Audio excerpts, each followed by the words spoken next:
On the sixth night of escape, Shahryar and Scheherazade retired to their chambers for rest. Dinarsad also went to sleep, but like the previous nights, he woke up in the early hours of the morning and called out, "Dear sister, if you're not asleep, please finish the tale of the old man and the two black dogs for me before dawn breaks, as there is not much time left." Sultan, who was less interested in hearing the rest of the story than Dinarsad, granted permission, and Scheherazade began her tale. The second tale concerns a venerable man and two black dogs. The old man directed his steps towards the realm of the Jinn, who was the king of the Genies. He said, "You must know that we were three brothers, myself and these two black dogs. When our father passed away, he left behind 1,000 gold coins for each of us.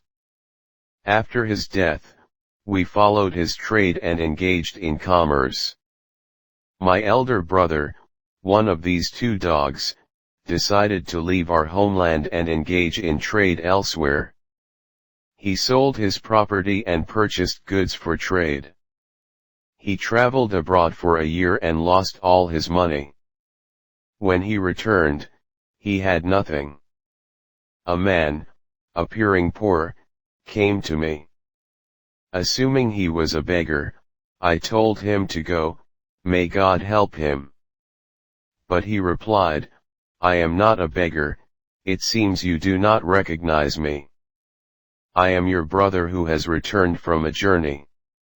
When he spoke thus, I became curious and, upon closer inspection, realized he was indeed my brother, now impoverished. He explained that he had lost all his money and was forced to return home.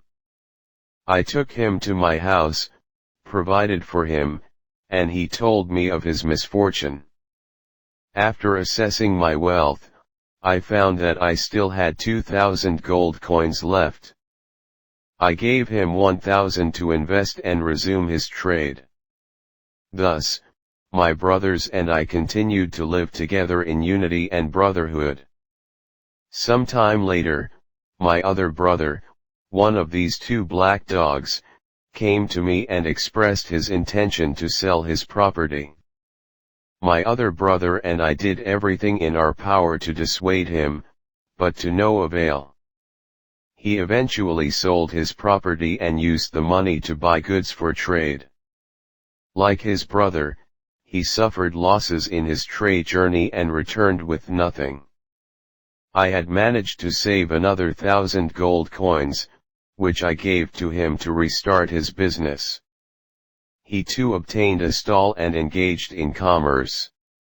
After a while, another one of my brothers approached me and proposed that we embark on a trading journey together. I initially rejected his request, reminding him of his previous failed venture. However, he persisted, citing the potential benefits for our future. For 5 consecutive years, he persuaded me until finally, despite my doubts, I agreed. I distributed 1,000 gold coins to each of my brothers and kept 1,000 for myself, burying the remaining 3,000 under the ground in my house for future needs. We purchased the necessary goods for our trade and boarded our ship. As soon as the favorable winds picked up, our long sea voyage began. We spent a month at sea without sighting dry land, only seabirds soaring in the sky. As I approach the end of my tale, dawn is near, and I must conclude. Dinarzade said, "Sister, this story is exciting and fascinating, and I imagine that the further you go, the events of this story will become sweeter. If Shahryar gives permission, I will finish it. I know that this story will arouse your curiosity." At this time, Shahryar stood up and without saying a word, prayed like the day before and then went to his workshop to take care of daily affairs. But he did not issue an order to kill Scheherazade, The Prime Minister was also happy that his daughter survived to this day and survived being killed.